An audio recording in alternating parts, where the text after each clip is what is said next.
4 warga Lampung terdampar di Istanbul, Turki, bersama puluhan warga lainnya dari berbagai daerah di Indonesia. Mereka diduga tertipu oleh agen penyalur tenaga kerja Indonesia, TKI, yang menjanjikan mereka bekerja di Polandia. Mereka mengaku sudah berada di sana selama 5 bulan. Satu dari 4 warga Lampung itu adalah Imam Taufik Hidayat, 27, yang merupakan warga Tiu Gedung Ratu, Kecamatan Tulang Bawang Udik, Kabupaten Tulang Bawang Barat, Tubaba.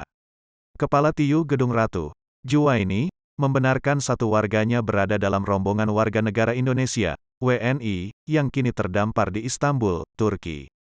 Mereka berasal dari berbagai daerah di Indonesia. Dari Lampung ada 4 orang.